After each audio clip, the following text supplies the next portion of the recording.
It is 9 o'clock. Welcome to Daybreak Plus right here on WGRZ Plus. And we've got a weather impact alert in effect once again today, Patrick. And I think we're going to be making a habit of it this week, right? Very good point. We might have a couple. Right now, a weather impact alert out for today and tomorrow. Tomorrow, especially for the cold wind chills that are coming. And we may have to issue another one for the end of the week because, believe it or not, temperatures could get even colder. All right, let's take a look at some of the snow totals we've had so far, anywhere between 6 and 13 inches of snow. New reports are starting to come in now, and they all kind of confirm that, yeah, this was kind of an 8 to 12 inch snow, which is kind of what we were thinking. Snow showers this morning, they should taper down this afternoon, but it will remain cold and luckily not very windy. That'll be a change, though, for tomorrow, as tomorrow the wind does begin to pick up. So there you can see the light snow on radar. Again, we think by this afternoon it should dry out a bit. Here's a 4 o'clock snapshot. Temperatures, a Josh Allen 17. Gosh, you got a feel for him. Seen the quarterbacks that are going to the Super Bowl and not, anyway. All right, we got a couple of snow showers coming off Lake Huron. Tomorrow morning we're in the single digits, and we're going to see some additional snow showers tomorrow afternoon.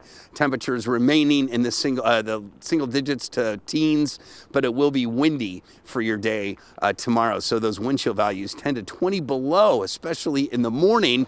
So we've got blowing snow in the forecast for tomorrow, and then snow showers on Wednesday, 10 on Thursday. So the bitter cold holds, Pete, for the remainder of the week.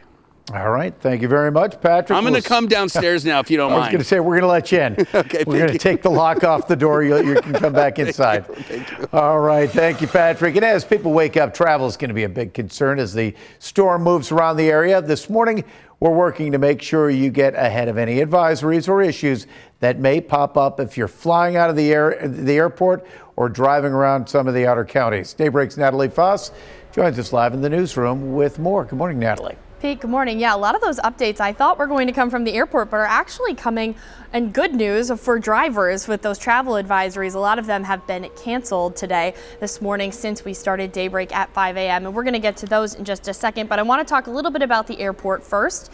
There are currently only 30 total cancellations this morning out of the Buffalo Niagara International Airport. And that seems like a lot, but it's just for today. Yesterday, there were over 100, so definitely doing a little bit better than yesterday. Now, if you have a flight this morning, the airport is just advising you to keep an eye on both their website and keep in touch with your airline on the app or on their website as well. Say the last thing they want you to do is go through the hassle of getting all the way to the airport, driving through the snow, just to then have to turn back around if your flight is canceled. We spoke with the manager of airfield operations at the Buffalo Niagara International Airport yesterday, and he tells us that despite all the cancellations, the airport was actually very prepared for this storm. When it comes to a nationwide storm like this, yes, we do get multiple days heads up, and we can kind of see how that storm evolves as it moves across the country. I have airport contacts all throughout the country right now that are going, hey, how do you handle snow? So that's one thing we're working to help them out with at the moment. But for us, we got that notice early enough and started our training process of making sure we are set to go, have the staff on hand, make sure our equipment's all set to go. And when the snow started falling around 5, 6 o'clock this morning, our crews were ready to jump on it. Now, if you are traveling by car today, we do have some updates to some of those advisories that we've been reporting on. Within the last hour, the city of Buffalo has lifted its travel advisory, but they're still asking residents to give plows and removal crews space as they work. Genesee and Wyoming County have also both lifted their advisories. Chautauqua County's advisory is still in effect, and so is the city of Dunkirk. They're strongly discouraging any non-essential travel as well this morning. And if you have the day off from work or you're working from home, maybe just stay inside, enjoy the heat, and if you don't have to get out on the roads, give the plows some space, and also then you don't have to shovel your driveway for a little bit, Pete. Well, there you go. You're looking at finding the bright side on that. Very good. Thanks very much, Natalie. And as for the latest weather impact alert updates, you can go to WGRZ.com and our 2 on Your Side app. We have 24/7 live radar available, and of course, it's always streaming right here on WGRZ Plus as well. And tensions are flaring in Minnesota after another deadly shooting involving a federal officer. This latest incident happened Saturday in broad daylight in Minneapolis. That's the same city where the woman was shot and killed by ICE earlier this month. Now, we have video that shows the moments leading up to the shooting, but we want to warn you, you may find it disturbing. This is about Saturday at 9 a.m. in front of a store where agents were executing a targeted enforcement.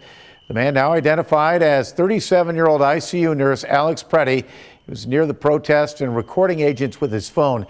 Video footage shows him directing bystanders and trying to help a woman who had been shoved by an agent. DHS officials say the agent who shot Preddy feared for his life because Preddy had a gun. He was licensed to conceal carry, but it is still unclear if he actually pulled the weapon or not. This individual showed up to impede a law enforcement operation and assaulted our officers. They responded according to their training and took action to defend the officer's life and those of the public around him. And the shooting is drawing reaction from across the country, including New York Governor Kathy Hochul. She called the shooting deeply disturbing and said federal officials need to be held accountable. And make no mistake, when these people who have abused the power entrusted to them by their offices are finally out of power, states, including New York, will hold them accountable. I'll have more to report on further actions the state of New York will be taking in the upcoming days. And it's still unclear what action she's talking about. During her remarks, Hochul also said she's calling for the resignation of Secretary of Homeland Security Kristi Noem. And this weekend's deadly shooting involving the federal agents isn't sitting well with a lot of people across the country, including here in Western New York. This protest was held on Elmwood Avenue near Bidwell over the weekend. Organizers tell us they put things together quickly just hours after finding out about the shooting in Minneapolis. We are mourning with all our friends and relations there in Minnesota. They've asked people to join them in mourning, and that's what we've done. We're all Americans, and we need to stand up for each other and stand up for our country and for our democracy. Now, dozens of people attended, holding signs and candles while braving the frigid temperatures. And the recent presence of ice in Buffalo has people on edge. It's leading Mayor Sean Ryan to sign his first executive order this morning. He says the order will prevent ICE from using city resources for its federal civil immigration law enforcement. It'll also ban city employees from assisting federal immigration work, whether it's ICE or Border Patrol. We'll hear more about this executive order at City Hall later this morning at about 10. And with the winter storm, that we are expecting, or experiencing rather, we're not expecting it, it's here. Feedmore announced that all Western New York offices and programs, including their home-delivered meals and farm market programs, will be closed today. Buffalo police have made an arrest following a deadly stabbing. 36-year-old Dominic Melendez was charged with second-degree murder. The stabbing happened Saturday at Pine Harbor Apartments on 7th Street. A woman was rushed to ECMC where she died. The victim of the stabbing has only been identified as a 35-year-old woman. Her name has not been released. Well, early voting is underway for the next month's special election, or next week's special election. It's for the 61st district seat for state senate, once held by Sean Ryan. Democrat Jeremy Zellner is up against Republican Dan Gagliardo. For the first 2 days, just under 1,200 votes were cast in Erie County. Early voting runs through Sunday, February 1st, and the polling hours are noon to 9 on weekdays, 9 until 5 on weekends. Then Election Day is a week from tomorrow, February 3rd. Well, stay with us. We're going to take a quick break, but we'll be back with more news on the other side. All right, 9/11 now on Daybreak Plus, and the Bills are continuing their search for a new head coach. In fact, over the weekend, they interviewed Patrick Hammer. Oh, they did. Yeah. I turned it down. Well, I'm too busy. I got to do the 9:30 show or the 9 o'clock show. So after he turned them down, they decided to interview that guy, Jaguars offensive coordinator Grant Udinski. He's only 30 years old and just wrapped up his first year as OC in Jacksonville. He coordinated a Jags offense that was in the top 10 in scoring, averaging more than 27 points a game. And also, he helped Trevor Lawrence become an MVP finalist this season. Before headed to Jacksonville to coach under Liam Cohen, Udinski spent the previous 3 years in Minnesota as an assistant under Kevin O'Connell. Another candidate the Bills interviewed was that guy, offensive coordinator Joe Brady. But ESPN's Adam Schefter is reporting that Brady is in Las Vegas for a second interview with the Raiders, and that's not the only overlap with the two teams either. Both teams have also interviewed Brian Daboll. And we learned earlier this morning, former quarterback Phillip Rivers pulled out. He pulled out. Yeah, he withdrew his name from the Bills' head coaching candidacy. He's going back to coach high school football, I think. I think the reason I'm hearing is that he knew that he probably wasn't getting the job, and said, okay, let's just take me out of the running. Well, he was probably sitting there going, what experience do I have? He's looking at all these other coaches, and it was a great comeback story this year, but he's got to feel pretty good about himself that the fact that they actually interviewed him for this. He's a high school coach interviewing to be an NFL coach. Exactly. Head coach. So, good for him. But now he's got time to, be with his 10 kids and continue with high school. 10 kids? He's got, I think it's 10. Wow. Anyway. One more, he's got a full lineup. Well, he can jump in as quarterback. Right. There you go. All right, it's now 9:13. The matchup for Super Bowl 60 is set. The Patriots, they'll be taking on the Seahawks. I was waiting for the grunt. Well, okay, that was a silent grunt, but you saw the facial expression. Yes. Big rematch from the controversial 2015 matchup. You remember that? That's when Russell Wilson threw that goal line interception. It's like all you needed was a 1 yard, give it to Marshawn Lynch. Who had been picking up 6 or 7 yards of carry. Instead they throw it. Anyway, but much different cast this time around, though. Patriots quarterback Drake May being the youngest QB to start in the Super Bowl since Dan Marino back in '85. He's 23 years old. And then Sam Darnold looking to become the first quarterback in the historic 2018 draft class to win the big game. Darnold was the 3rd overall pick. Baker Mayfield was number 1. Josh was number 7. And Lamar Jackson, number 32. Super Bowl 60 will kick off at 6:30, February 8th, right here on NBC. And he's already become the first of that class to make it to the Super Bowl. Yeah. Which is, think about where Darnold has been. The Jets didn't go well there. Carolina, it's like a good team needed to kind of tap his talent and watch him flourish, and good for him. Yeah, he was considered a bust. After his experience in Carolina, it's like, okay. Yeah. Because at one point, he claimed to be seeing ghosts. Do you remember that? When he was with the Jets, they were playing, I forget who they were playing against, but he was getting beat. And he made a comment like, I'm seeing ghosts out there. I can't comprehend this offense. Yeah, I'm wondering if that I don't think he was seeing real ghosts. I think But that's what he said. He said it was mistaken. He was seeing different plays that weren't there. It was during a Patriots game where he said he felt like he was seeing ghosts. Anyway. Well, hopefully he's had it exorcised and the Patriots ghosts aren't showing up at the Super Bowl. Right. All right, now moving on to the Sabres. It is now 9:15, and the Sabres, they're on a roll. They've won 18 of their past 22 games. He's been able to step in, coming off injury and play well, battle through games. He's given us some great hockey. Yeah, Alex Lyon has been something else on a personal hot streak as well, with the Saturday's 5-0 shutout against the Islanders, marking Lyon's 9th straight win in net. That ties Jerry Desjardins' franchise record for consecutive wins by a goalie that was set 50 years ago. The Sabres will look to keep the good times rolling when they visit the Maple Leafs in Toronto tomorrow night. I was amazed when I saw that stat that it's been 50 years in Jerry Desjardins since a Sabres goalie has won 9 in a row. There were winning streaks that through the 90s when you had Marty and Dominic in the nets and Ryan Miller and that whole string of great Sabres goalies.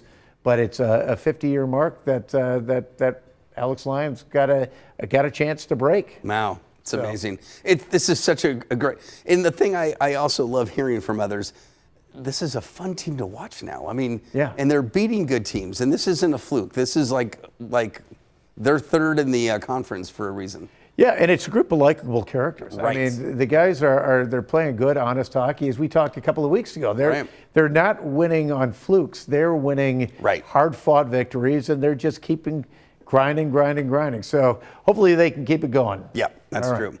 All right. You know what else is grinding along is Old Man Winter. And you've got to look at the forecast coming up. Stay with us.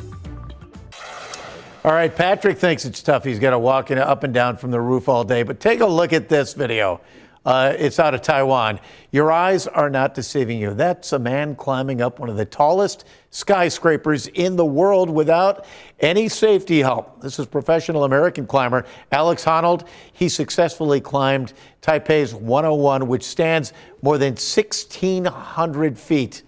That's 101 stories to you and me. Ivan Watson has more. Alex Honnold on the top of Taipei 101, over 500 meters, 1,667 feet above the Taiwanese capital. He got there in just over 90 minutes on Sunday, scrambling up its 101 stories, with no rope, no harness, and no net to catch him if he fell. It's what's known in the climbing world as free soloing. One wrong move would have sent Honnold plunging to his death. The climb streamed live by Netflix in a glossy production. But while millions tuned in, Netflix kept a 10-second delay. If Honnold fell, the feed would have cut. In the end, the world's most famous climber completed the anxiety-inducing challenge. He even performed for crowds and cameras along the way. The biggest challenge was staying calm, telling all the people around. It just makes it feel a little more intense. And then as I climbed, I relaxed more and more. I was like, oh, this is so fun. I mean, this is why I do it. It was incredible. Honnold's Achievement Sunday is the world's largest urban free solo effort. It came a day later than planned after Honnold postponed Saturday for bad weather. I sadly will not get to climb the building today because it's raining. Before he took the climb, he told CNN he wasn't afraid at all. There's preparation, there's training, there's rehearsal, there's the 30 years that I've spent as a professional climber practicing this exact kind of thing. I mean, I would consider that a safety net, but no, if you mean, is there an actual net deployed? No, there isn't. For Honnold, the appeal of free soloing comes in the total focus he must display. It is the ultimate example of living in the moment. In 2018, Honnold shot to global fame as the hero of free solo, a nail-biting and Oscar-winning documentary on his successful climb of El Capitan in Yosemite National Park, again with no rope. But free soloing is controversial. Many of its practitioners have died, and many in the climbing world, outdoor communities, and brands feel they can't encourage it. The live TV-rigged cameras and drones for Honnold's ascent of Taipei 101 didn't seem to faze him, as he completed what he says was a lifetime goal, one that may never be matched. Ivan Watson, CNN, Hong Kong. So how many people do you think are going to look up his social media right now? Oh, I know. To get a look at that selfie that he was just taking on top of the building. And the fact that he climbed El Capitan. Have you seen what El Capitan is? This rock in Yosemite National Park. Yeah. That is straight up, and Yep. he climbed it without ropes, without any support. It's crazy. And now this building. I wouldn't climb that with a helicopter. I know. So I am. That's one of my heights. Oh, height. Heights and I don't get along. Same way. Even on the roof, I sometimes get a little woozy, which you probably know. But it's the heights. I'm the same way. All right. Well, the countdown also continues. 11 days from the start of the Olympics. And as we approach Milan Cortina, many of us are getting into the Olympic spirit. And this morning, we're going to take you to a town full of former Olympians, future Olympians, and Olympic history, where miracles were made and the Olympic flame still burns. We're talking about Lake Placid.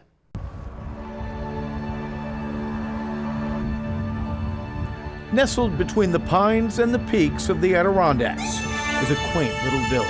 You definitely feel the Olympic spirit. Year-round population about 2,200, but they roll out the welcome mat to more than 3 million visitors a year.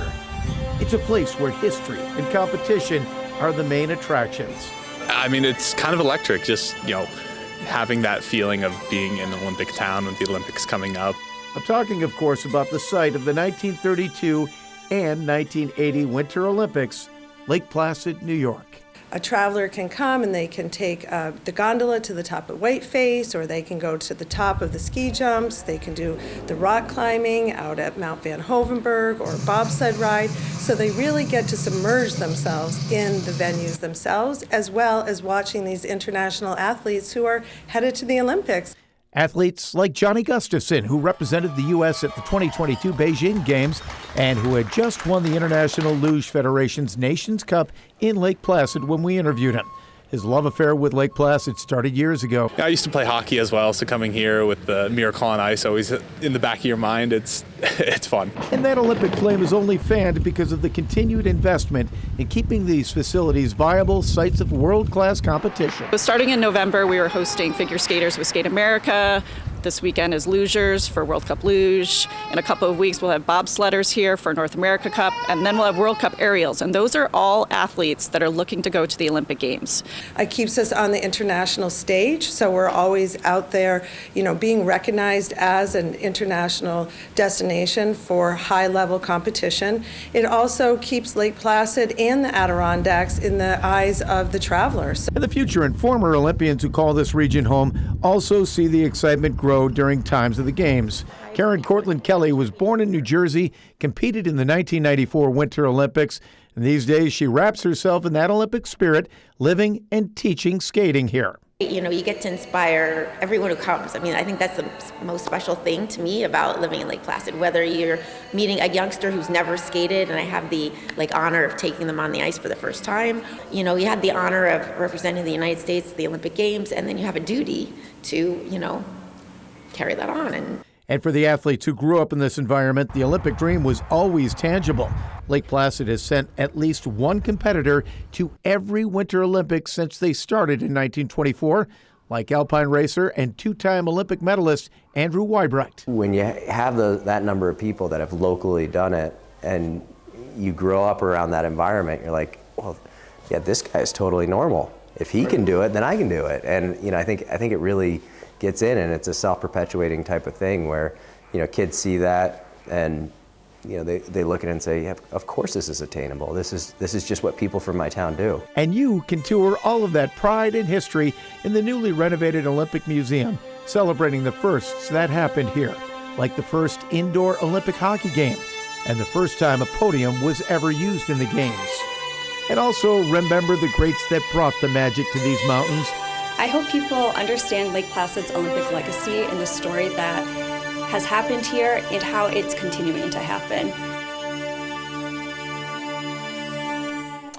Yeah, and tomorrow we're going to take a closer look into Mount Van Hovenberg, which is the U.S. luge and bobsled training facility up there. Mm-hmm. I mean, some of the You've greatest spent athletes. A lot of time up there. Oh yeah, but Lake Placid is just it's a magical place. I mean, you get up there and you can't help but get just sucked in by the Olympic spirit there. Right. And the fact that they've sent, you just think about that. There hasn't been a Winter Olympics that's been without an athlete from Lake Placid.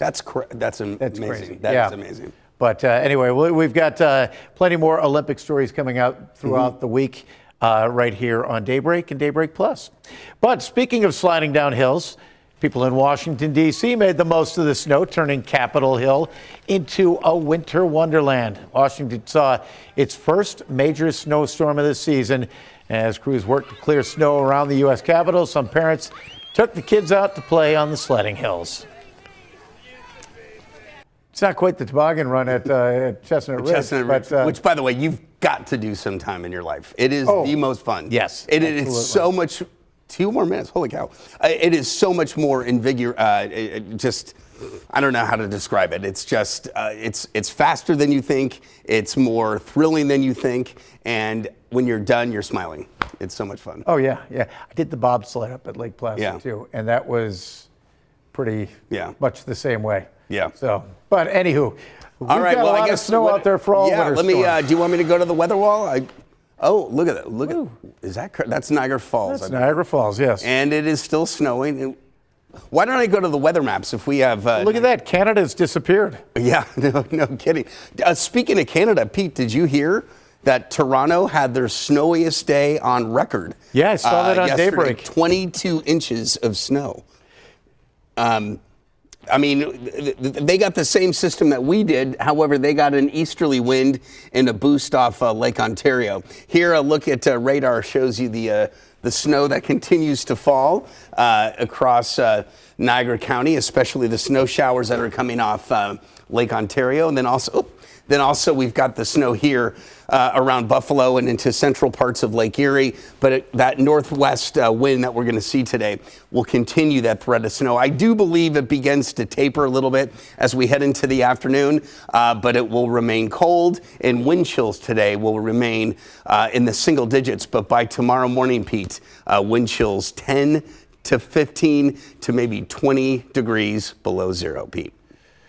All right. Well, you can plan on a weather impact alert tomorrow and possibly later this week as well. And you can get all the information you need right here on Daybreak, both on Channel 2 and here on WGRZ Plus. You can stream the forecast and live radar throughout the day. Hey, have a great day, everyone. Stay warm.